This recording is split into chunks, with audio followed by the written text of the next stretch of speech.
Don't forget to follow us on social media for beautiful food and inspiration.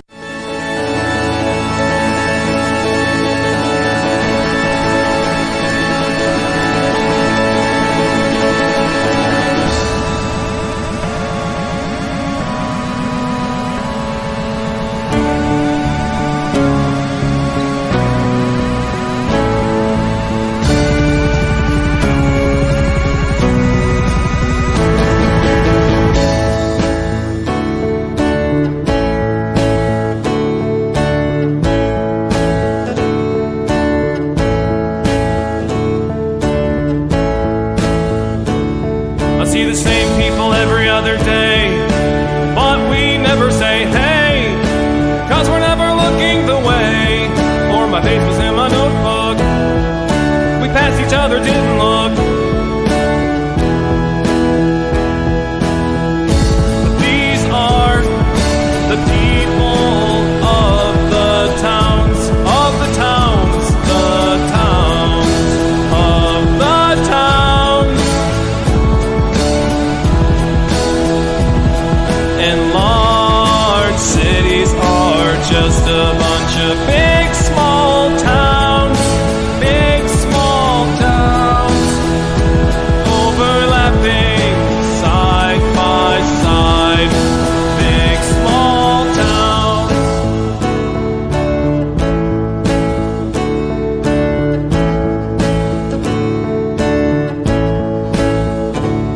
I see new people every day. Everyone's on their way, doing the things that fill their day. And I'm going places too, doing the things that I do with my time. We are the people of the towns, of the towns, the towns, of the towns. And large cities are just a bunch of big small towns, diagonal, top to bottom, big small towns.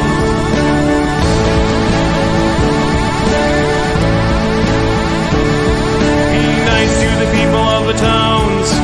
Once in a while look around, cause what's going around's coming around. What came around's coming around. What's going around's coming around. Big, big, big, big, big, small towns. Word gets around in the big small towns.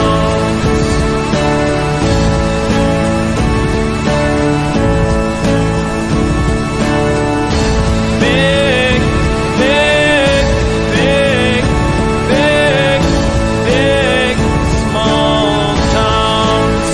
Word gets around in the big small towns.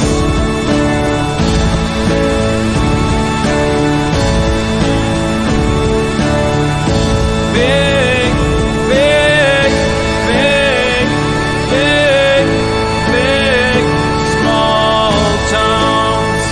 Word gets around in the big small towns. Hey everybody, welcome to Downballot. We do the show live every Tuesday, 7:30 p.m. Pacific, right here at twitch.tv/Echoplex Media. Podcast listeners, I know you got like a very short show last week on the podcast, but you weren't able to, you weren't able to hear much of it, but you were able to get it free on the Patreon. So go ahead and head over to last Patreon, patreon.com/Echoplex. You can grab last week's show for free. Joining me via what appears to be a Viewmaster. What's up, Councilman? Thank you very much. Not much. Let's see what is happening today. It's Tuesday. That means it's City Council Day and Board of Supervisors Day down here in Santa Clara County. Fortunately, it was not as lit as the Shasta County Board of Supervisors was last week. It was actually a pretty tame meeting by comparison. So not a whole lot to report there. But as far as personal stuff, we're building a new fence at the house here. It's going to be pretty exciting. So getting started on that soon. Other than that, just scouring the internet for all sorts of manner of things, local and non-local, that we can bring you here tonight. So like producer Dave said, head over to patreon.com/Echoplex and give us money. That's all I'm going to say. Yeah. I would like to build an extension onto this apartment too, but I don't own it. Well, hey, who cares, man? You don't need permits for that stuff anyway these days. It's a complaint-driven culture right now, so just do it, I say. But it's very good to see you. I'm looking forward to digging into stuff tonight. We have a lot to get to since it's been a couple weeks since we took a trip down into the South Bay.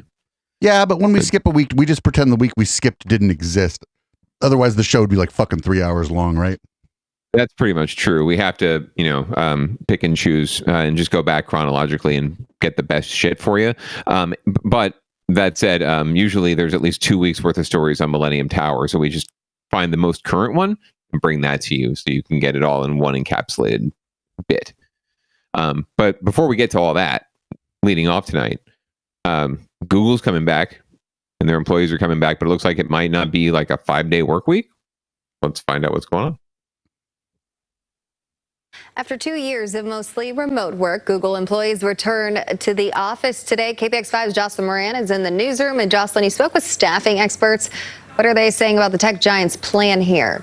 Well, Amanda, for many people, they've been working from home for 2 years, and experts say right now it's not so much about safety, but rather preference, and it's going to be important for companies to understand that in order to keep their employees. Now, Robert Half is a staffing firm that works with companies in the Bay Area. They recently put out some research that found half of workers they surveyed in the U.S. would rather resign than return to the office full time, but they'd be more okay with the hybrid model. So we're seeing more and more companies do that. Hence, Google, for example, starting today is having some employees come into the office 3 days a week. Apple later this month is starting with a hybrid model as well.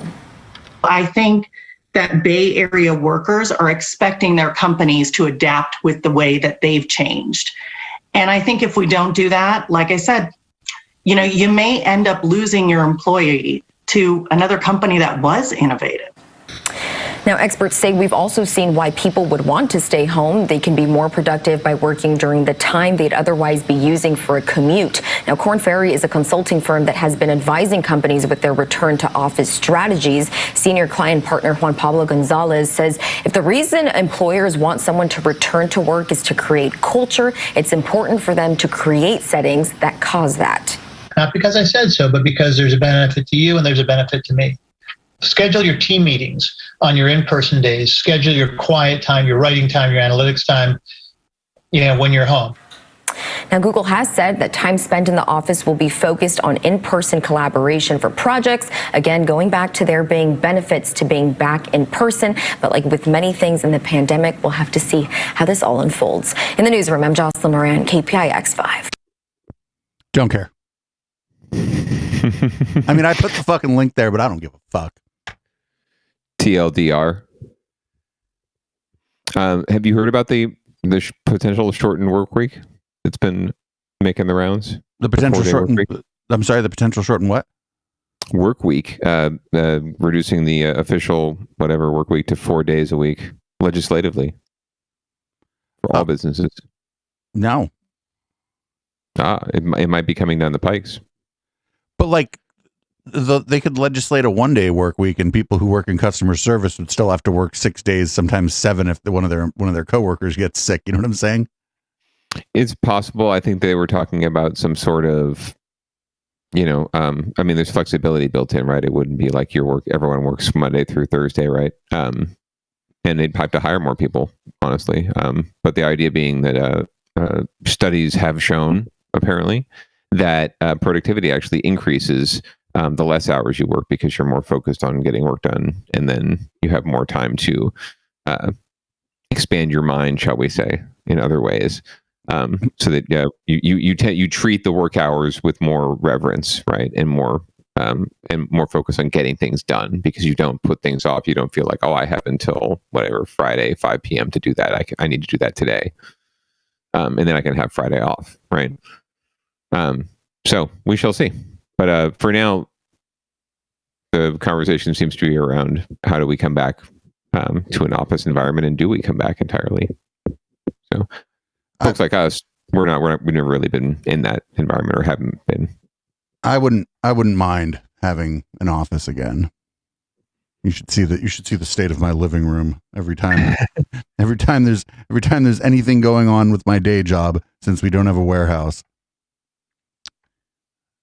There's only so much room in the garage, and I wouldn't mind having a small warehouse and an office again, but I would definitely try to set it up so I don't have to fucking go there every day.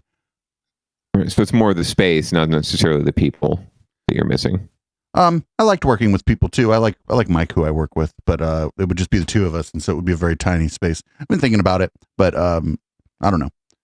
I also been just thinking about like abandoning that whole project altogether. So I don't know. Everything's up in the air. I like getting cool shit all the time for next to free because of what we do, but sometimes it's not worth it. Might do more consulting. Might do more sysadmin stuff instead. We'll see though. I'll make that decision later. But whatever I do, I would like to have an office, and I don't mean some weird WeWork space where I just drink their free beer all day and stagger out of that bitch not having gotten anything done, because that's what happened to me in one of those places. Well, that model definitely did not work because they completely collapsed. But maybe if you bump out the apartment, you can add some space for storage and make it a little more comfortable for you. So we'll work on that. We'll talk to the city. Or I don't know, you're adding an addition to your house. Well, the good news, we're not doing any sort of structural stuff. It's just replacing the fence. So the good news is we more than likely don't need to get any new permits for that. But yeah, if you add on anything to your home, you do typically need to get that re-permitted. So watch out.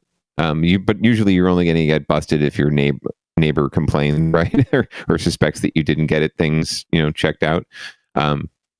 And plus, the assessor is going to come sooner or later and reassess the property and see that you did it. So yeah, like when you go to sell, if you ever go to sell, better to get the permits. Better to get the permits in advance. Anyway, shall we move on to winner and losers? Yeah, this is just to be winners and losers. The first story seems to be San Jose police shot somebody at La Victoria, and apparently it wasn't over the orange sauce. But no, definitely not. But apparently, if you disarm a suspect and you just try to de-escalate a situation, that's when you get shot by SJPD these days. Oh, fantastic! We'll find out more. Well, his attorney says he was a peacemaker, but that peacemaker, a 20-year-old local football star, is in the hospital tonight, recovering after police shot him several times outside a San Jose restaurant. His attorney says he was holding a gun that he'd taken from another man. Tonight, as he weighs his legal options, police are facing new questions about their actions. NBC Bay Area's Robert Honda has more. Well, business seems basically back to normal here at the La Victoria Taqueria after a few hectic days. To be fair, they've seen some shit. No shit. I mean, I've seen some shit there. Just about everyone has if you have lived in San Jose or downtown long enough. Following the officer-involved shooting. But while the investigations continue, the young man police shot says he's feeling better, but facing a long recovery. The young man is, very prayerful and just grateful that he survived this near-death experience. There is some mixed news to report on Keon Green, who remains in the hospital recovering from multiple gunshot wounds. According to his attorney, he's clinging to his hopes of one day resuming his football career, which started at McClymonds High School and continued at Contra Costa College. His attitude right now is, I want to be able to one day, enjoy running, throwing, playing football, and being able to enjoy my life. For a moment of time, his life was hanging in the balance. The 20-year-old was shot by a San Jose police officer Sunday in the aftermath of this brawl, captured by surveillance cameras at the La Victoria Taqueria on San Carlos Street. His attorney says Green was eating inside when the chaotic scene broke out, and he wrestled a gun away from another man. But police say they didn't know that when they came upon Green with a gun in hand at the door of the restaurant. The chief said Green ignored commands to drop the gun, an account Green's attorney still disputes, and says no one will know for sure until the full police video is released. Officers need to have a certain standard in order to even trigger a lethal use of force. and this man's back was facing them.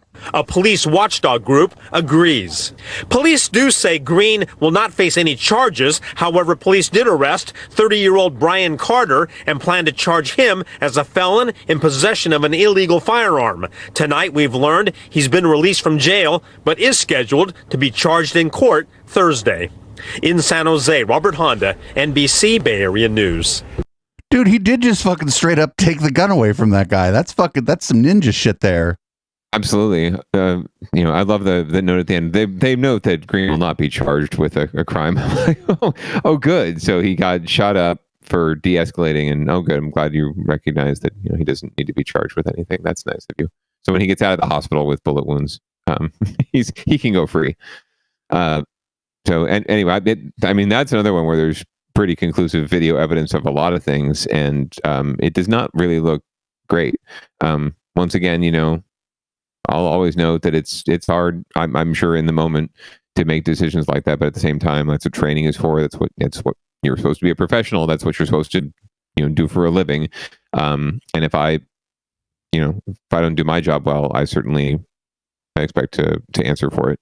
Even though my job is a little less life and death than this job.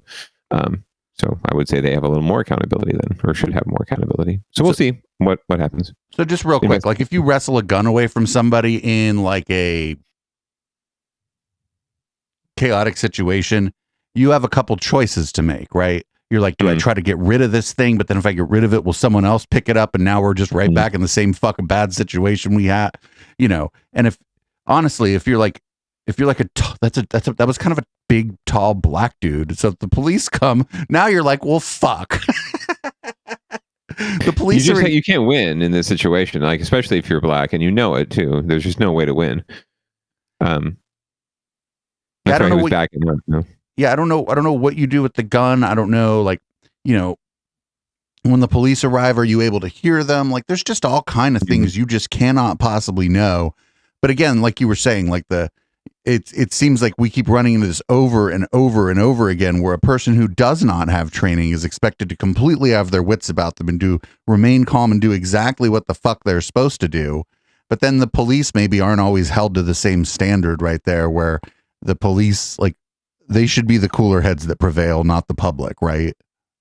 That would be the expectation, right? I mean, that's sort of what I think if there's such a thing as an average resident, right?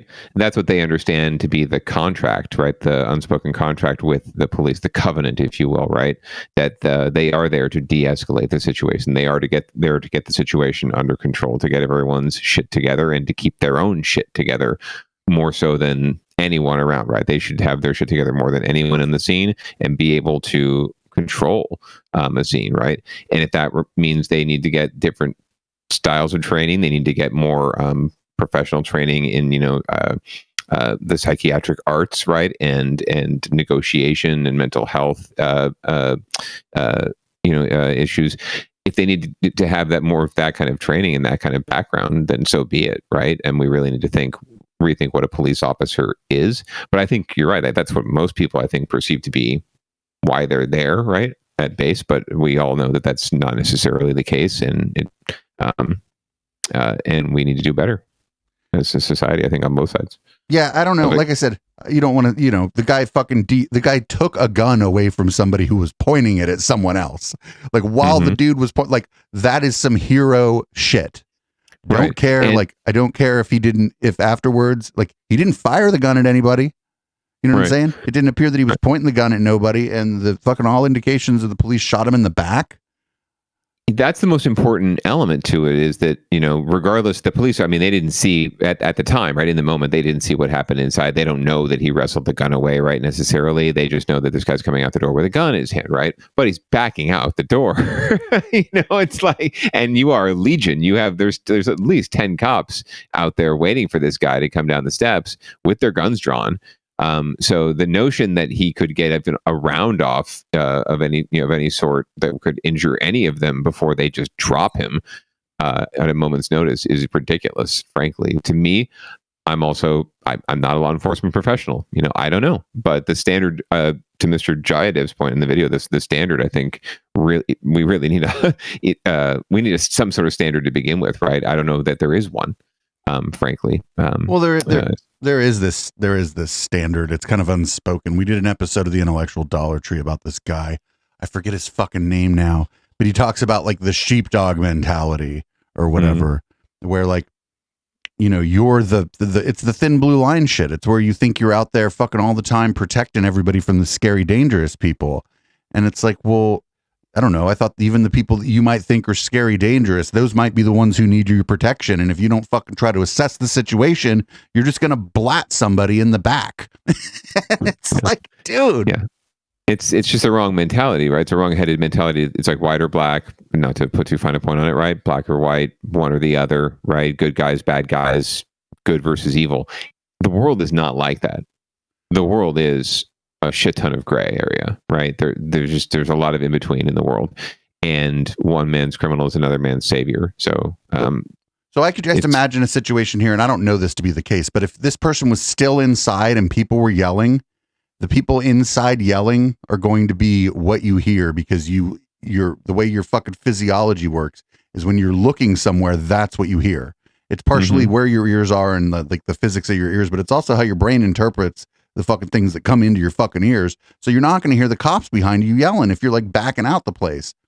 So yeah, I don't know what not blatting him while his back was to you would probably be good. Yeah, not to analyze the situation too much, right, in terms of investigations, but he also, the threat to him more than likely was still in front of him, like in the restaurant, right? The big guy he had disarmed. I'm guessing that guy was not very excited about being disarmed, right? by this young football player, right? So who's just like, what are you doing here, waiting for your burrito, and you take my gun, right? So the threat to him is probably still in front of him. He doesn't necessarily know that there's a freaking gang of cops outside waiting for him, right? Or waiting for something, right? They're keyed up, they're ready to go, right? That's probably more the bigger problem, is that mentality of like, we are, yes, bad guys exist and we're here to stop the bad guys, right? And they're looking for bad guys, almost not looking to control the situation. They're looking for bad guys to stop, right? That's the first instinct. So, but he doesn't know that. So I sympathize, and I don't want to dig too far into this. That we're going to have more as the investigation comes out, but I mean, it's just another example of the need for a rethink. Well, again, if the news report is to be trusted, if the guy was walking out the fucking door backwards, your assessment is most likely correct. That he thought the threat was in front of him. The person who he, by the way, if what I saw in that video is what I think I saw, he just straight up took the gun from the guy. It's pretty impressive, and I would not have the I would not do that. To even stay in the room. I would be gone. If I saw a gun, I'd be gone. I would be down the street. Forget about it. So kudos to you, man, for doing what you can to keep us safe. You're probably doing a little better job than most. And it's not for nothing. Maybe there's just too many fucking guns anyway in this country. I know San Jose and some of the cities are doing a better job, but maybe there's just too many of the fucking things floating around anyway. I think you might be onto something there. So this next story I put on the docket because, like, after you scam somebody, it's probably bad operational security to then go ahead and taunt them, exposing who you are in some kind of way. So I think that's just bad operational security if you're a fraudster. And rude. I think after you defraud somebody, you do your best to like never contact them again, so that there's no trail back to you. I don't do crimes, but that sounds pretty reasonable. 7 on Your Side has been reporting about a scam spreading across the country. Imposters posing as bank employees, tricking victims into sending them money through Zelle, the popular quick pay app. Now the scammers seem bolder than ever. You ready for this? Laughing at their victims after stealing their money. It happened to a Wells Fargo bank customer from San Jose. She turned to 7 on Your Side's Michael Finney, as so many people do, to get some help. Michael? Great guys, huh? Yeah. Steal your money and laugh at you? Schmucks. Yeah, I know. This woman knew seconds after that after she hit the send button, she realized that's only legal if you're like a stockbroker. The bank imposter who was still on the phone, and he began taunting her.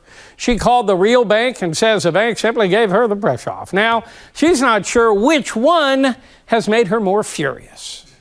Oh my Oh my. Oh, I love her. Is seared in Lisa Landry's head. She watched $3,500 disappear from her bank account, and the scammer who took it was still on the phone. And the guy knew that I knew, and he clowned me. He taunted me. So I went, oh my God, you think this is funny? Now this is hilarious to you. It happened during a busy night when Lisa was working here at the Cal Expo Winter Festival, manning a booth. I was selling novelties, stuffed animals. As it happened, she had no credit card terminal, so Lisa was using her personal Zelle account to collect money. And that's when it happened. I get this call. It says Wells Fargo. The caller said he was from the bank and someone was taking money from her account. I thought, oh my God, one of these customers must have somehow accessed my account. Lisa was trying to figure out whom to trust, the customers around her or the guy on the phone. But the caller ID matched the Wells Fargo number. So I continued to talk to this person. The man on the phone said she'd better act fast or lose her money. Oh my God, whatever we have to do, we have to hurry. So I'm in panic mode. The man told her she could reverse the fraudulent transaction by sending the money back to herself through Zelle. Here I am frantically trying to stop my money from being suspiciously taken from my Zelle account. The man told her to delete her phone number from Zelle and put her own name as a recipient. There's customers, so many people. Just real quick, and I'm sure the news is going to tell you this too. Just real quick for anybody out there, anybody listening in podcast land, if someone claiming to be your bank calls you, you say, what's your name? What branch are you at? I'll give you a call back. Yeah. We have a bad connection. What's your name and what branch are you at? I need to give you a call back. Yeah. They are never, this is never going to happen for $2,000, Alex. Right. And then they're just going to hang up on you because they know you're wise to that shit. I hope the news tells people that because it's not complicated. Your bank, if they ever call you, it doesn't matter what they're calling you about. It doesn't matter if it's Comcast, your fucking AT&T, PG&E, the fucking IRS, the FBI. It doesn't matter who the fuck they say they are. If it's somebody that thinks that if it's some kind of official or somebody who has some kind of power over you, either legally, financially, you just say, what's your name and what branch are you at? I'll give you a call back. Don't even ask for the number and then look that shit up yourself. Or just don't call them back because these places generally don't call you telling you your house is on fire and shit. They don't do that. Not really, no. But they are. Yeah, they do it, but it's almost 100% of the time scammer. I can't focus. She ducked into a restroom and sent $3,000 through Zelle. Then another $499. She received text messages saying she had just sent the money to Lisa Landry. That's her. And yet when she checked her account, the money was gone. And I guess my name really isn't my name. Somehow I'm authorizing money to go into my Zelle to my name, but it doesn't actually go to my name. Unbeknownst to Lisa, the imposters had used her name and her phone number to create their own Zelle account to receive her money. And that caller ID, that was fake too. A spoof. And then that's when I ran out of the bathroom and I said it out loud to people who were standing. I just got taken for $3,500 from some Zelle scam. She called Wells Fargo. Oh, you were in the bathroom? But the bank only said file a claim. Then weeks later, denied it, saying she authorized the transaction and Zelle had no fraud protection, so no refund. Even though I may have don't use Zelle. You know it's fraudulent. You have full knowledge. Zelle's bullshit. Use PayPal. That this Zelle scam is existing. So you're going to give me my money back. That's what you're going to do. But it didn't. Wells Fargo tells 7 on your side, we never want to see anyone become the victim of a scam, and we are actively working to raise awareness to help prevent these heartbreaking incidents. Afterwards, you're left with looking at your account going, I just worked for 2 months for nothing.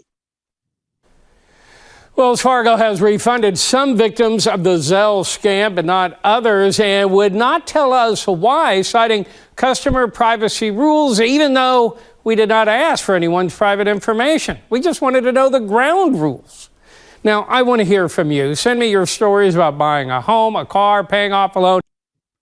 Yeah, don't believe the scams, and definitely do what producer Dave said. They didn't say that. They didn't even give you any fucking useful. Nope. 7 on your side gave you no useful information. They just wanted to say, look at this poor lady.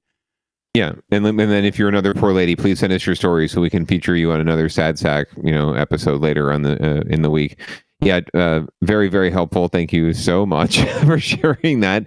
And by the way, in addition to not using Zelle and remembering to thank Peter Thiel for creating PayPal, you should also remember not to use Wells Fargo if you can avoid it. It's they are of all the shitty big banks, they are the shittiest in my humble opinion. So, but seriously, Wells Fargo. More importantly, if your bank ever calls you, just ask the fucking name of the person and what location they're at, and then and then if they give it to you, maybe they're legit, and then they'll be fine with, oh, my name's, Bob Smith or whatever.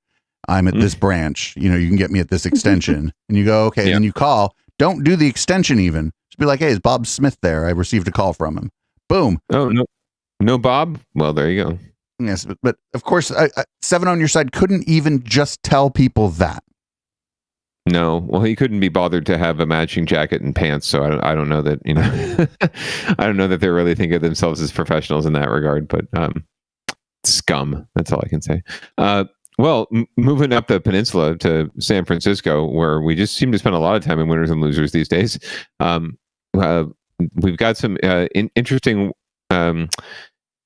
developments in the world of fentanyl and unfortunate overdoses. So. Some moms apparently, quote unquote, they've had enough of the fentanyl deaths, and they wanted to let people know that the city's got to do something about it. A group of mothers are unveiling a new billboard warning tourists to stay away from San Francisco. They say a drug crisis in the city is endangering both locals and visitors. KPIX5's Dalyn spoke with a mother whose daughter is struggling with addiction. Mothers of addicts are putting a spotlight on the drug crisis plaguing San Francisco. They're buying ads to remind people among the iconic landmarks, San Francisco is also known for its open-air drug market. My daughter didn't go to San Francisco for the Embarcadero. She didn't go to San Francisco for Union Square or to see the Golden Gate Bridge. She went to San Francisco to buy her drugs. East Bay mom Gina McDonald fears the late-night calls, especially from the hospital or the police. Every single night it is the wondering, the worrying. Her 24-year-old daughter Sam is an addict, and her addiction has consumed the family. My other kid misses his sister. Her father has been pushed to the brink. Her father had to go pay off a drug dealer at one point for her safety. Gina is with Mothers Against Drug Deaths. Some in the group lost children to overdose. On Monday, the group will unveil a large billboard in Union Square. With the Golden Gate Bridge in the backdrop, the message, famous the world over for our brains, beauty, and now dirt cheap fentanyl. They say they want to raise awareness and warn visitors to stay away from San Francisco until politicians get tough on the problem. They're fed up by the lack of action. Number one, you have to get rid of the open-air drug market. Number two, as an addict, either offered jail or treatment. The organization is also buying ads on social media to push their message. Public health officials say these are the overdose deaths since 2017 in San Francisco. More than 1,300 deaths in the last 2 years. It went down last year. Doctors say many of them attributed to fentanyl. We didn't know about this topic. I don't go in those areas, in the Tenderloin area, so usually it's out of sight. Gina hopes to bring the issue to the forefront. We're desperate. We are desperate as moms, all of us. We need help. Gina says her daughter has been in and out of treatment. Right now, she's working to stay clean. I'm Dalyn, KPIX5. The San Francisco Travel Association responded to the billboard, writing, "This campaign doesn't punish the city. This campaign only hurts the small businesses that are struggling to recover from the damage caused by the pandemic." Yeah, actually, I tend to share the San Francisco. I'm not often I'm going to agree with a lobby group, but that lady don't even live in San Francisco. Right. That was just mom. I heard about mothers. I heard about, people who are up. I just saw mom, and I feel kind of bad for her daughter, frankly. I don't know if she, approved mom going on TV and in the news and talking about her and showing her picture and talking about how she's going through some shit. I'm sure she would prefer to go through that shit in private herself.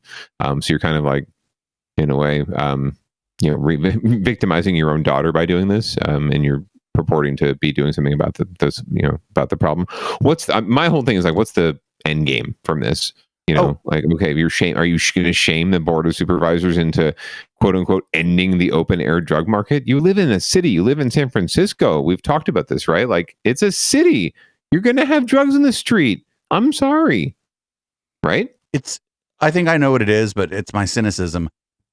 I think it's a grift. I think they're raising money. Oh, I don't think that's cynical at all. I think that's one person's cynicism is another person's reality. I mean, that's just, or another person's just obvious reality. Yeah, no, there's a grift here somewhere. They're always looking for something, right? Whether they're raising money or they're trying to, accrue power, even if it's power like in a PTA kind of a sense, right? Like even the president of the PTA thinks that they're top shit. So no matter what circle you're in, what your drug of choice is, right? Their drug of choice is not fentanyl, and maybe it's attention, maybe it's some other kind of power. But yeah, I wonder what their end game is. Are we going to recall all the board of supervisors over this? I thought by the way, I thought Mary Breed was doing something about this. She's proposed a sweeping emergency ordinance for the Tenderloin. So apparently it hasn't really helped. Maybe. This is the other thing is like, this is just fabulously stupid. The way the drugs are only in the Tenderloin. Just shut up, Becky. I've bought most of my drugs in the Castro when I've bought like drugs other than weed. Like, shut up. It's like, I'm just buying them from fucking rich people in a flat that they're paying $4,000 for, but it's still a drug dealer. You idiot. I just, out of sight, out of mind. I just don't go there. That's how I roll. Okay. Well, spend your tourist dollars, please, and we'll use them to hopefully help people stay off drugs. But yeah, this is just, to me, it's just this is city life. I just don't understand why. Are we just suddenly more sensitive to it? Are there more like, is it more of an influx of these, maybe here particularly, more of the tech bro and bra or tech gal mentality where, suddenly we're making too much and paying too much to live in a city with, people doing drugs in the street? Like, that's cities. I mean, everywhere worldwide, that's cities. So I don't understand what folks are expecting from living in a city. A friend of mine has been saying for a while that these tech companies, they bring in talent from all across the country that don't necessarily understand the culture of the Bay Area. And some of the people get here and they have a culture shock. And then instead of just telling them that that's kind of tough shit and you chose to move to the Bay Area, we coddle them because they have money. And no, absolutely. And, he has said in the past that, these people basically destroyed nightlife in San Jose, probably by complaining about noise and shit after they moved to like downtown San Jose. And, he's like, they're not going to stop unless we stop them. And it's not just that. There's NIMBYism, which is weird. That was like NIMBYism from across the Bay, which was a little bizarre. Well, they don't want it just want it spreading to the East Bay, right? And there are at least two major mayoral candidates in San Jose right now who are leveraging that and using this mentality to try to win votes, right? And trying to inflame exactly what you're talking about. This kind of, we'll call it what it is, like, white fragility fear of whatever, urbanization. So, and the kind of the separation of classes, it's class warfare too. So, but and it's unfortunate it's leaking into our politics here at the local level, and it's already corrupting our mayoral race, which is sad. Well, our next story is about some rich people maybe getting a little of theirs. It's about the fucking Millennium Tower, if you can imagine that. Has it been a couple weeks? It's been a few weeks since we talked about the Millennium Tower, possibly 3. It hasn't fallen over on anybody else's house yet, so that's good. That's actually very nice, because there's a lot of shit down there it could fall on. So let's find out what happened. As you can hear behind me, work has entered a new phase at the sinking and tilting Millennium Tower. Having installed 18 piles into the ground, crews are using this giant jackhammer to dig around Millennium's foundation along Fremont Street, making room for tons more concrete, which will extend the foundation over those steel piles and finally anchor the building to bedrock. Sure. Monitoring data shows the tower is now leaning 27 inches to the northwest at the top. That's 10 more inches since work on the so-called fix started last year. Millennium engineers say they expect the high-rise to tilt a little more by the time the work is done. But some experts fear this new round of digging could make the building sink far more than anticipated. I think it's very risky. Local geotechnical engineer Bob Pike wrote city building inspection officials early in March about the Millennium Fix engineers' plan to dig alongside the building's 10-foot-thick mat foundation. I am now warning that there are many uncertainties associated with the excavation that is necessary to construct the mat extensions. His fear is that removing dirt that's currently buttressing the existing foundation could result in 2 inches of new settlement. That's how much more the building has sunk since the so-called fix began. And remember, each inch it sank added an extra 5 inches of lean. Could be anything from 0 to 6 inches. I don't know, but that's the problem. No one knows. City officials told us they'll halt the digging if settlement exceeds established limits, but stressed the city has yet to sign off on Millennium Engineers' plan to use just 18 piles instead of the originally planned 52. Management this week told tower residents to expect some drilling sounds and vibrations until September. Jackson Vanderbecken, NBC, Bay Area News. I'm just fucking come on, man, tear it down. But people are, so people are still living there. That's interesting to me. That's very interesting, frankly. That folks are still there. I guess it's just like, I mean, if you throw down that much money, there's not really much you can do, right? So your apartment's leaning, and you can roll a marble from one end to the other, but and the building could maybe collapse at any time. But stick it out. You never know. Like tear the building down. Or just tear it down. Tear it down. One piece at a time, tear it down. Call it a jobs program. I don't know what you have to do. Right. I do absolutely, though, love the citizen engineer, right, who writes the 200-page report to the city council or to the board of supervisors explaining what's going wrong and how they should fix it. When I was a planning aficionado, shall we say, reading planning commission agenda packets, you'd see those a lot of those letters like dearest council, and they're on very nice letterhead and from a very austere sounding individual, but usually just like 200 pages of like, I have thought way too much about these things, and I'd probably be working in this field if I wasn't so Looney Tunes. I don't know. It's just nothing. Everything they do just makes it worse, man. Just fucking start take it apart piece by fucking piece. Just start at the top. I don't know, man. You're gonna have to you're gonna have to do some destruction, but there's also like valuable materials you can recover. Fucking, I don't know. Just call it a jobs program. Just, I don't know. Get the fucking, I don't know, man. Well, maybe this is why people are moving out of San Francisco. Maybe that's our next story. They always keep saying this, but rent keeps going up in the city, so whatever. Supply and demand is wrong, or these people are wrong. Can't tell which. Let's go. Well, let's see about the droves that are moving away. 625 will pack up the moving boxes as people continue to struggle to make it in the Bay. There are a record number of people looking to leave the San Francisco Bay Area as a whole, even as our state is transitioning out of the pandemic. Redfin just completed a study, and San Francisco is #1 in the country for people considering moving away. I spoke with Redfin chief economist Daryl Fairweather to find out why. People are looking for places that are more affordable, especially with inflation getting higher and housing costs getting higher. It's just not affordable for a lot of people to stay in the Bay Area. So we saw a lot of people leave the area when they had that opportunity to work from home. I mean, I know a lot of people from San Francisco. They moved up to Tahoe, for example. So now that people are returning to the office, we're still seeing this uptick? Yes, during the pandemic, people were moving because of a lifestyle change. Maybe they wanted to live somewhere that had more natural beauty community or they wanted to be closer to family. But now people are moving because they've simply been priced out.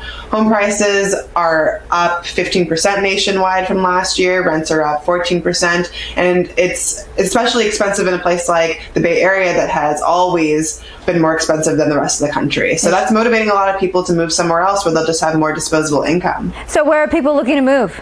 It is Sacramento is the number one in-state location, and then Seattle is the number one. Seattle's just as expensive as here. Leaving the Bay Area. Oh, that's interesting, because I would thought you'd say for sure Arizona, Texas. We saw a lot of people moving there. Idaho. Well, if you look at Austin, for example, most of the people moving in from out of state are coming from the Bay Area. But the Bay Area is sending people all over the country, so everybody is kind of complaining about Californians moving in. So first thing, her name is Fairweather. I just find that really interesting for someone who's doing this kind of forecasting. And then two, the study is important note, considering moving, right? Like there's a lot, there's a big freaking difference between considering moving or it's popped into mind and actually doing it. I mean, it's popped into my mind, but I'm not going to be. Question, but it's a better question is, are you actively looking at rental or purchase properties somewhere else right now? Right. That's the question to ask. Correct. So we'll have to contact Daryl and see if she's got, she can do a follow-up survey for Redfin. But in the meantime, if you can't get out of San Francisco, you might be in deep shit because they're desperately trying to get their shit together. As evidence. This is episode 4 of San Francisco. It's called Beautiful People Wasted. I've been to that party, actually. I think they might move a little bit more into the story in this episode, but we'll see. It seems like the first 3 episodes have been kind of the same episode, and now there's 6 total. So I'm hoping that they get to a point sooner or later. We might have to stop, hyping them. I bet it's the same guy. I bet it's just the same episode we watched 3 times already. It's definitely the same guy, but I found that they're following this one dude's story, but from like multiple angles. If jazz is the intersection of chaos and beauty, then San Francisco just may share the same address. City by the bay, baby. There is no other. That's at least how Ricky Wilson sees it. He's a jazz singer who spent his entire career performing at clubs across the city. We met him a few years ago on his walk to work. You step over shit, you step over piss, you step over garbage, and the main thing, you step over our people, and that's the loss.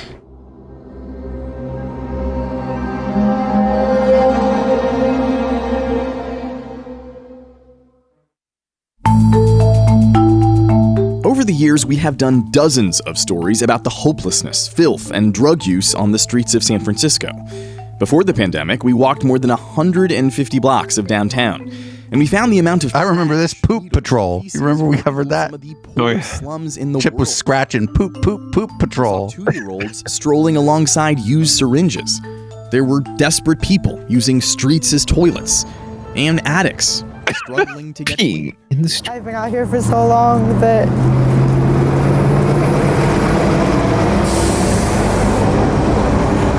it would take literally like a crumb to make me feel like, I was worth something again, Our stories gain national, even international headlines as we continued to expose. But to be fair, that was the same news company. You're and held public officials accountable, like when San Francisco paid a public relations firm hundreds of thousands of dollars to tout the city's supposed cleanliness. People are stepping over needles and human waste, and a PR company you paid says San Francisco is spick and span. There are many parts of our city that don't have some of the things that you are talking about. That was Public Works Director Mohammed Nuru. At the time, he'd been at City Hall for 2 decades. How much longer are you going to go for? I don't know. I mean, until you get me fired. He has since pled guilty to abusing his position at City Hall. Right, but he got fired over something other than the poop. So bottom line, correct. Dysfunction, pain, and poverty. You didn't know that. You would think that this guy got fired over the poop, right? If you were to watch this and you didn't know? Probably. I mean, they're not going to delve too much. They had like one line in there about it. They're not going to delve too deeply into it, no. You're right. But not new. You've been mayor now more than 3 years, and these problems are still here. Some have argued they've even gotten worse. So why should anyone expect anything different anytime soon? Well, I think you're minimizing the issue here. I mean, we were in the midst of a global pandemic. Yes, things have gotten worse. And now, as we're living with COVID, we're really taking a hard stance on trying to turn these problems around. Turn these problems around. The poop problem would be give them a place to poop. Yeah, I really don't. I'm getting a little tired of politicians blaming shit that's systemic on COVID, right? That was systemic before COVID on COVID. That really pisses me off these days. I'm getting kind of tired of it. Yes, it's a shitty situation for everyone. It has made things a lot worse for everyone, but it's not as though these problems didn't exist beforehand. We just weren't doing shit to address them, no pun intended. In the Tenderloin neighborhood, one of the city's hardest hit areas for drug use and crime, Mayor Bree declared a 90-day state of emergency late last year. We are in a crisis, and we need to respond accordingly. Her order fast-tracked the approval of a drug treatment referral center in the area and sped up the hiring of 200 public healthcare workers, including psychologists and counselors. Since the start of the pandemic, drug overdoses have killed about 1,400 people in San Francisco. That's nearly double the number of people who've died of COVID in the city. So I want to know, are they killing people out on the street that they're putting on display here? Or are they killing people who were already recreational drug users who are now working from home and are just recreationally using more drugs? It's I don't think they're going to disaggregate that information for you there, producer Dave. But I would assume that this includes some of that population that's overdosing at home on what they thought were, legitimate and cool drugs, and just either did too much or too many different things, or mixed too many things. Yeah, or were just stupid. They never talk about how many drugs you could find in somebody's random ass briefcases walking down the street in the financial district. Sure. There are people shooting up on the street, living on the street, dying on the street. How does the tech capital of the world, a city with a $12 billion budget, look this way? Dealing with each of the people that are struggling requires a lot of work. And let's be honest, we don't have the control under state law to make a decision to force someone into treatment. The inability to make decisions, or people who are schizophrenic, or people who develop psychosis because of their drug use, is what the bigger problem is. When someone is a danger to themselves or other people, the sad reality is we have to wait until that line is crossed in many cases in order to commit them to treatment. So how did we get here? For more than a century, people who suffered mental illness in the U.S. were often locked away in so-called insane asylums, which were run sort of like prisons. Eventually, outrage spread over the horrible conditions, and the facilities were shut down in the late 1960s. The plan was to replace those old institutions with smaller live-in treatment centers throughout the community, where people could get mental health services without having to go to a hospital. But not enough of those were ever built. So many mentally ill people wound up in jail or on the street. Here in San Francisco, there are at least 8,000 homeless people, according to the city's latest count. But some experts believe it's likely closer to 15,000.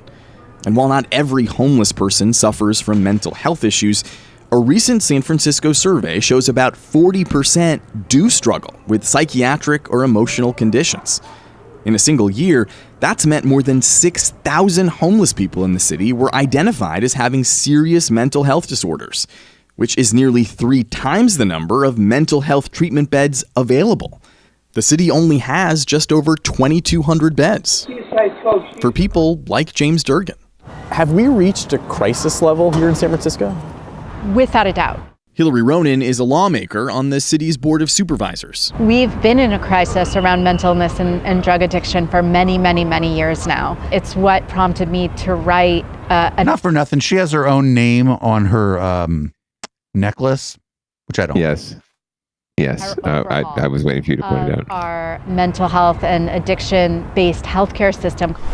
That new program is called Mental Health SF. And while the pandemic delayed major components of the plan, San Francisco was still able to launch parts of it, including its street crisis response team, which dispatches paramedics and mental health professionals to 911 calls dealing with homelessness and mental health issues. In its first 9 months, they've responded to over 7,000 emergencies. On this afternoon, a man overdosed and stopped breathing. He was close to death, but paramedics managed to bring him back to life.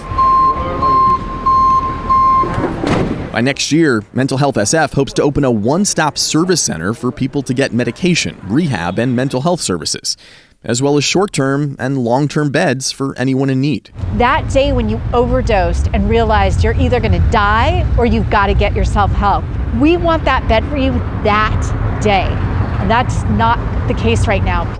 In San Francisco, those suffering from mental health issues and drug abuse often have to wait up to 6 months before being placed into a rehab program or getting assigned their own social worker. And many are forced to wait on the streets or in jail, like James Durgan. Mental Health SF aims to change that. Anyone in San Francisco who is severely mentally ill or severely addicted to drugs will have a case manager. And that case manager is going to have a manageable workload, so they're going to be able to follow that individual through their treatment plan. And if they fall off, go find them in the street and encourage them to get back into services. Does that kind of job exist today in the city? No. There is strong evidence showing that type of care just may be what's needed to transform the streets of San Francisco. The good news is we know how to house folks. Dr. Margot Cashel is one of the nation's leading experts on homelessness. As part of her research, she identified some of the hardest to serve homeless in nearby Santa Clara County, those who frequently spend time in jails and emergency rooms. About 200 homeless people were given subsidized housing and were also assigned a social worker, case manager, and peer, someone who was formerly homeless, to help them navigate life. It was resoundingly successful. These were the most challenging folks, and they spent 90% of their nights housed for 7 years after that. If we could do that for that population, the numbers would be so much better for everybody else, because we really intentionally gave ourselves the hardest challenge of let's try to house the people who nobody believes can be housed, and they could. So if we know this works, why isn't this being done everywhere? We have not been able to bring it to scale because of cost, because we don't have the housing. California is the second worst state in the nation for housing affordability. We are short 1 million units of housing that are affordable to low-wage workers, to people on fixed incomes, to people who receive disability benefits. A place they can afford just doesn't exist. Doesn't exist. It doesn't exist. The city is spending more than $600 million this year to solve homelessness. But about 60% of that goes towards subsidizing permanent housing for people who used to be homeless. That looks like it's money we're spending on homelessness, but it's sort of money that we're spending on people who were homeless a decade ago. That's year-round rent payments for more than 8,000 people. But Cashel says it's the federal government that should be paying. Low-income families can be eligible for federal assistance, like public housing or rent vouchers. But only about 25% of families who qualify actually get that help.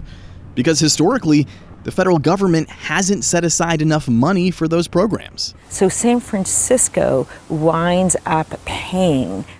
If the number of people in San Francisco who need that kind of permanent supportive housing is only continuing to grow, is it really feasible for San Francisco to keep paying that bill every year? San Francisco alone can't keep footing the bill. We can't solve this problem when we have 24 units of housing that are affordable and available for every 100 households. The math doesn't work out. And that's in large part why San Francisco can't seem to solve its homelessness problem. Every time one person exits homelessness in the city, it's estimated 3 more people become newly homeless. And so at the current rate, the city's budget, your tax dollars, while a lot, will just never be enough.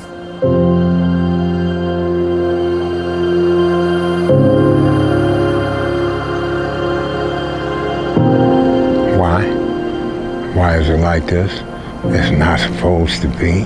And there's beautiful people that are being wasted, lost, left behind. I say put him in charge of it. He seems to actually give a fuck. And it can be. I'm going to run his campaign for supervisor. Saving San Francisco. Next time. It's scary. No spoilers. It's alarming. Shit's going to get real in a minute here.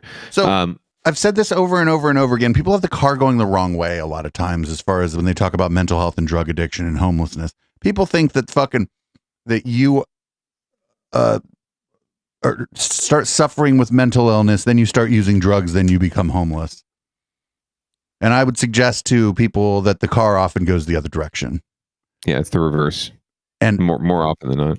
Right. And it's not, it's not going to be 100% one way or the other, but until we start understanding, until we start realizing that the homelessness causes people anxiety and distress, and that's a natural human response to not having a stable place to go to sleep and take a shower. Until we start looking at it that way, it's going to be a disaster, and the solution will almost always be tilting in favor of punishment versus real help and real systemic change in our society.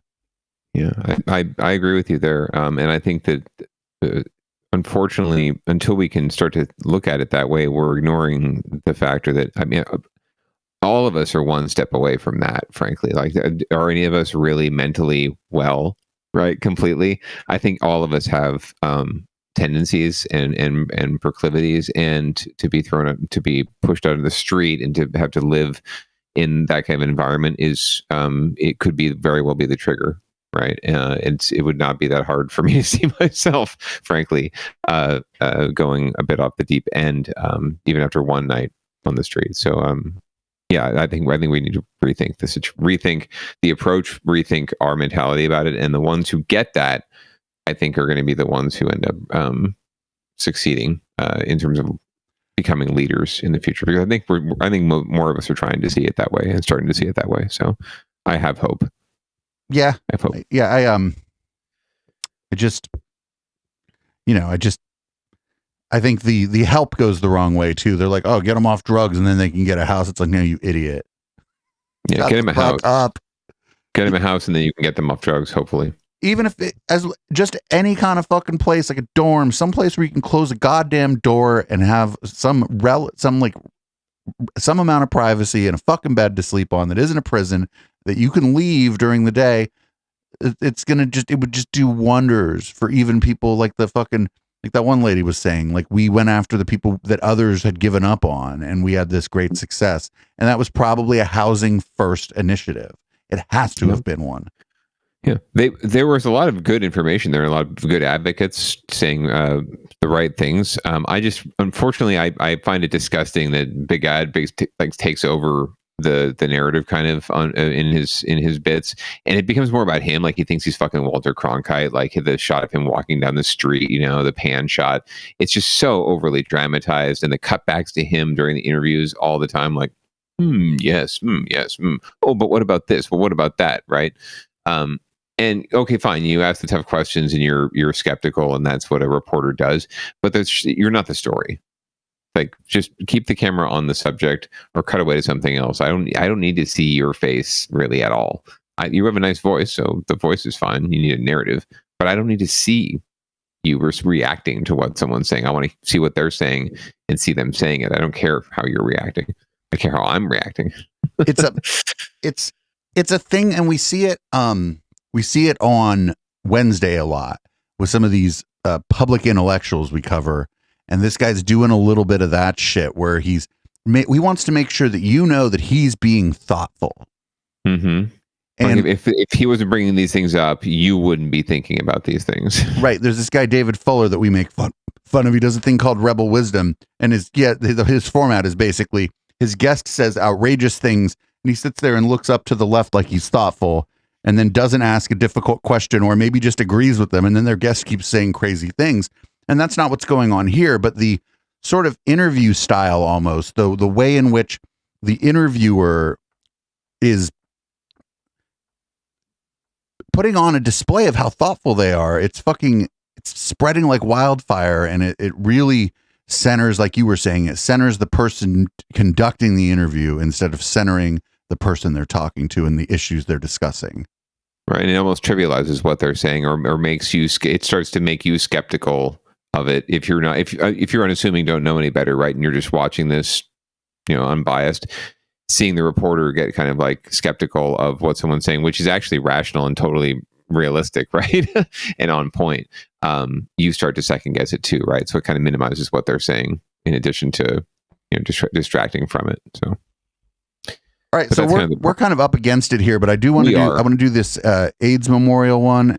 I think we can get through all three of these, or all four of these actually, if we kind of go lightning round status here. Let's do lightning round, and these are some more feel good stories on Down Ballot Watch tonight. So I thought after all the we have a few downers there, so I wanted to make sure we had some up, and you found some great clips. So let's roll. As pandemic restrictions are really easing a lot, AIDS activists are calling on health officials to shift focus now back to HIV and AIDS.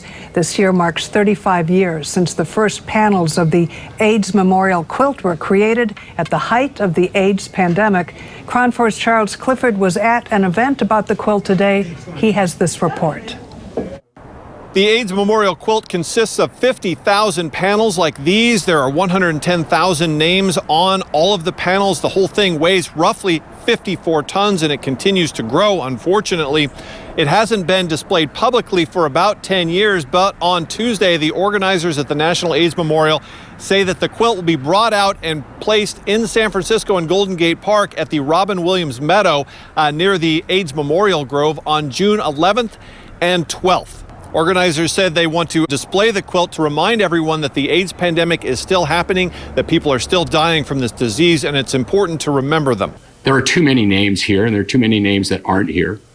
But we are committed as an organization and as a community to ensure that we remember their lives. And when you look at these panels, they tell the story of a life lost, but they also showcase the love that enveloped that life. Now, organizers today also put out a call for volunteers to help move the quilt, help set it up. It takes a lot of manpower to move 54 tons of material. They're also asking that if there's anyone out there who wants to add a name or a panel to the quilt, you can reach them through their website, which is aidsmemorial.org. That's good. It'd be nice to see the quilt. I saw it once in my life, so. Is it so big at this point that they really can't display the whole thing in one space? I imagine they have to I don't know. Are you aware of how many panels they have? 54 tons sounds like a lot of fabric. Yeah, it's big. I don't know how they do it. I honestly, I don't know how they do it. Looks like bollards, and maybe zip ties. Who knows? But I have not had the pleasure, so I would definitely like to check this out. So hopefully we all can. Well, that's good to hear. So hope something happening a little down ballot, a little closer to home. In this a little closer to home category, San Jose is looking to make things a little more palatable for bike commuters. And that means cleaning up the trails, but cleaning up the trails has some, dog whistly kind of connotations to it, given our current housing situation. So let's see what's going on.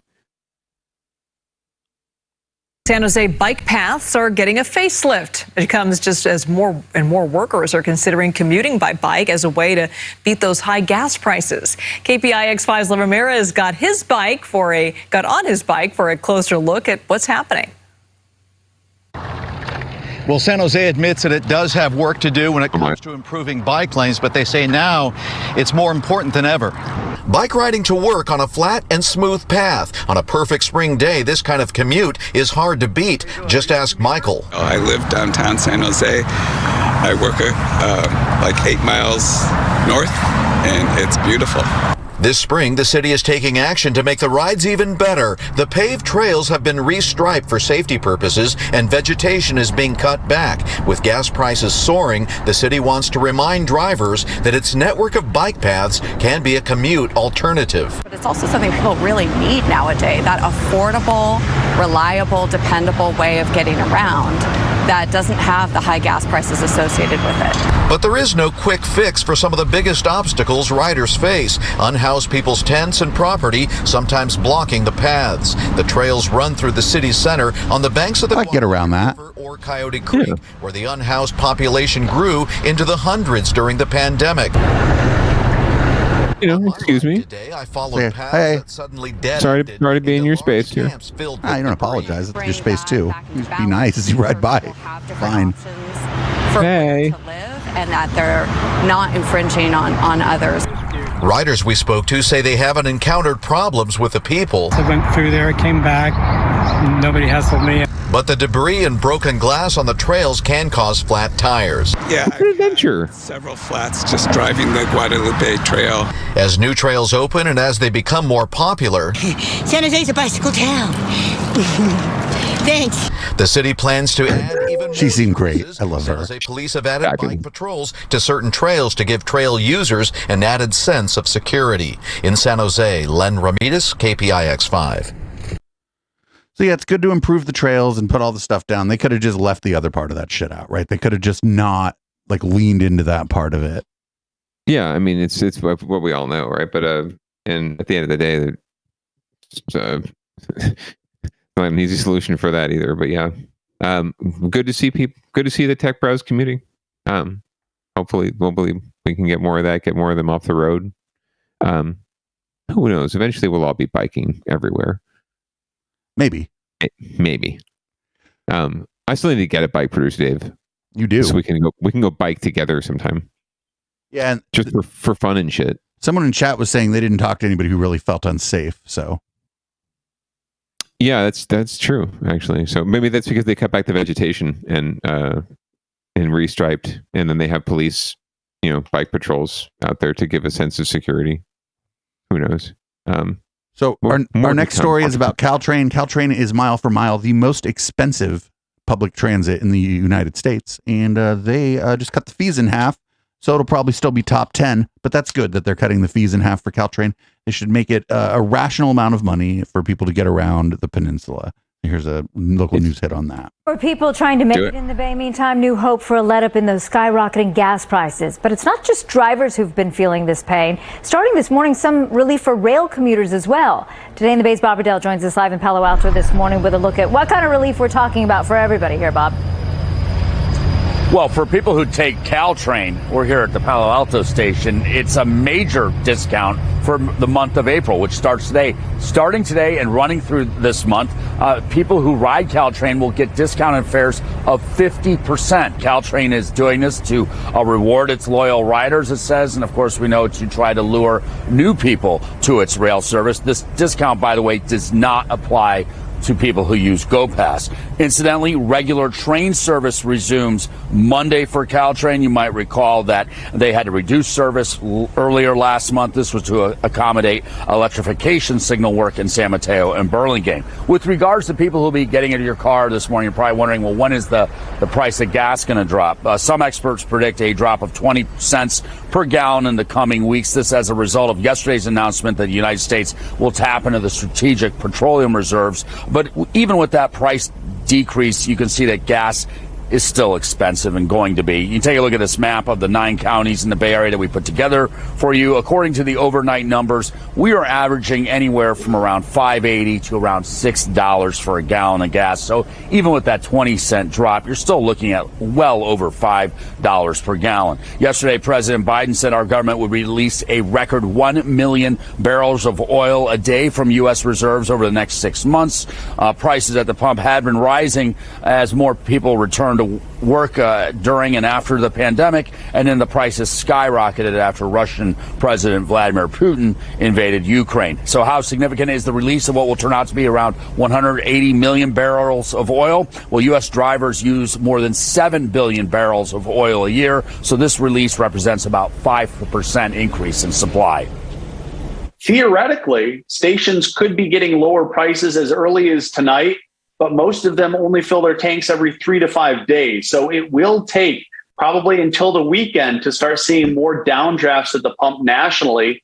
How long will it last? Well, it could last maybe several weeks, and prices may, if we're lucky, stay below $4 for portions of the summer. But it's a little too early to call because the situation remains very volatile and could change. The Today Show will have a full report on the impact the release of oil will have on gas prices. That was like a 2-for-1 story. Yeah. Caltrain should just have that fare cut in half. It's so expensive to take Caltrain. It's like unreasonably expensive. Yeah, and actually, although I will point out, Caltrain is the only, I think it's one of the few full fare recovery services in the Bay Area. So they do make their money back. They do have high ridership. But I think we've talked about this before. Public transportation should be public transportation. Make it free, and I think more people would take it if it didn't cost you. Right? If it didn't cost me, whatever it is, $25 now round trip to San Francisco, once, I'd take it more often.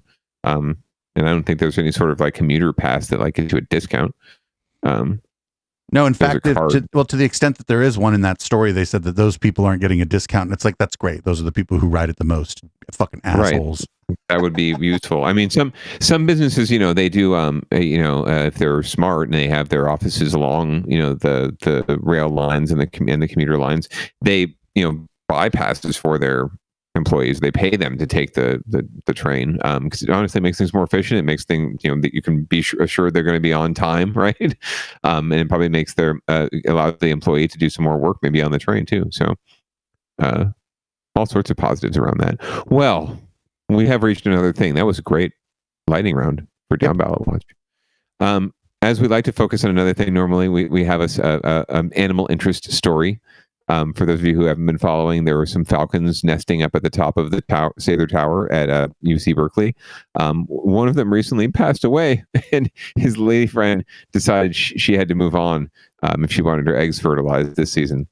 So this is the story about mating of falcons in Berkeley.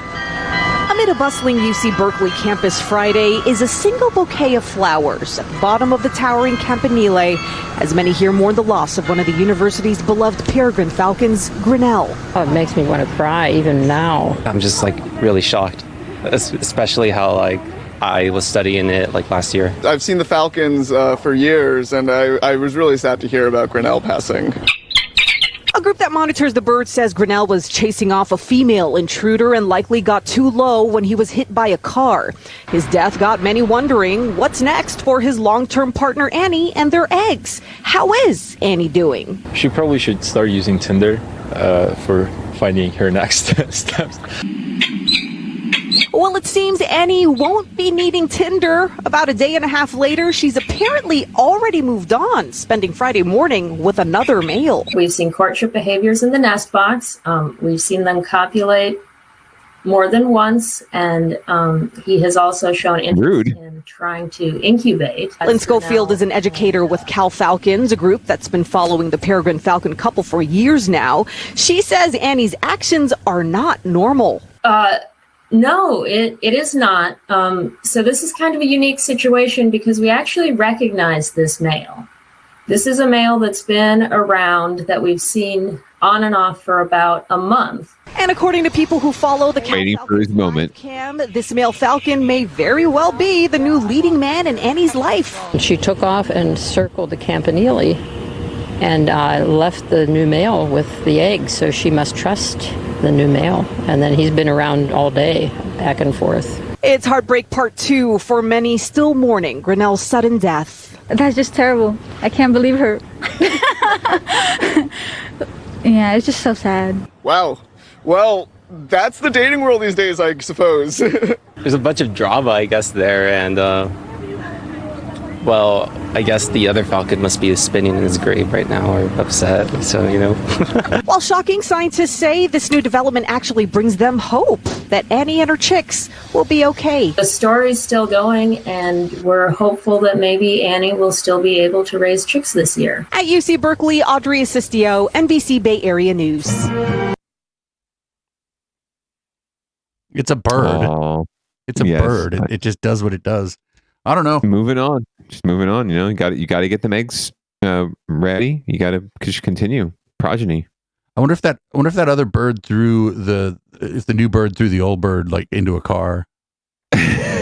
I love it. The lurking around. We've seen him lurking around and waiting for his moment, and then he got it right. Like, if this is one of those investigative stories, he'd be a prime suspect. One of them cop TV shows.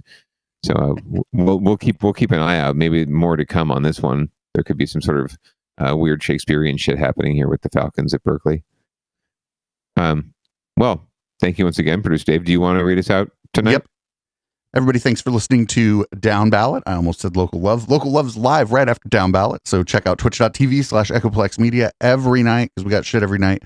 Go to echoplexmedia.com and click the support tab to find ways to support this project. And that's it. Thanks for joining me again this week, The Councilman. Of course. Peace out, everybody.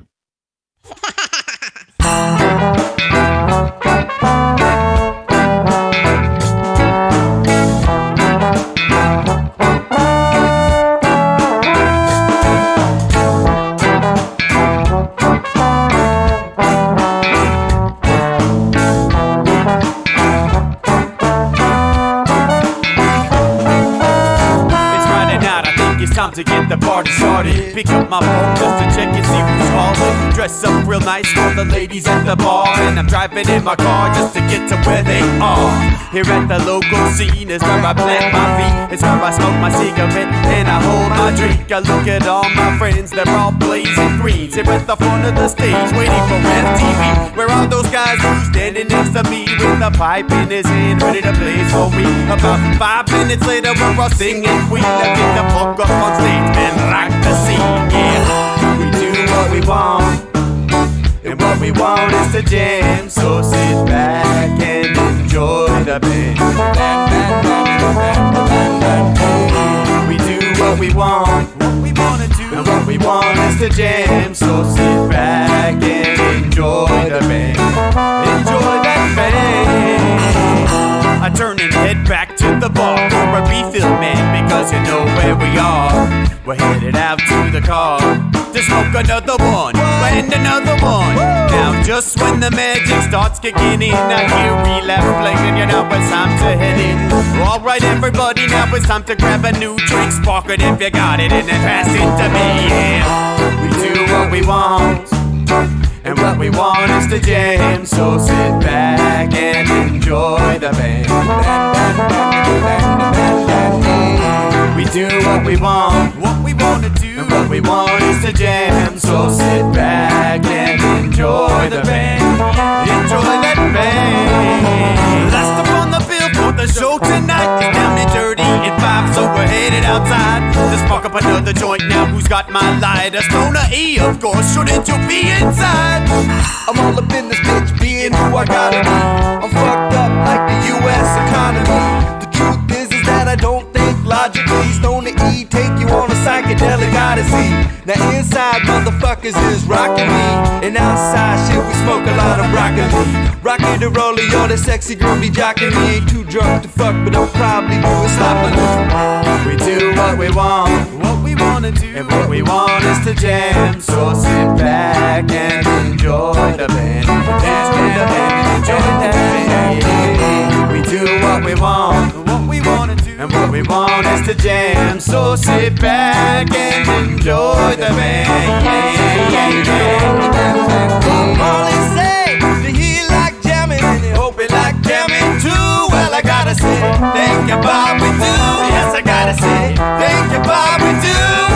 Well, Bob Marley said that he like jamming, and he hope he like jamming too. Well, I gotta say, thank you, Bob, we do. Yes, I gotta say, thank you, Bob, we do. Yeah, we do what we want, and what we want is to jam. So sit back and enjoy the band. We do what we want, and what we want to do, what we want is to jam. So sit back and enjoy the band. Enjoy that band. We do what we want to do, what we want is to jam. So sit back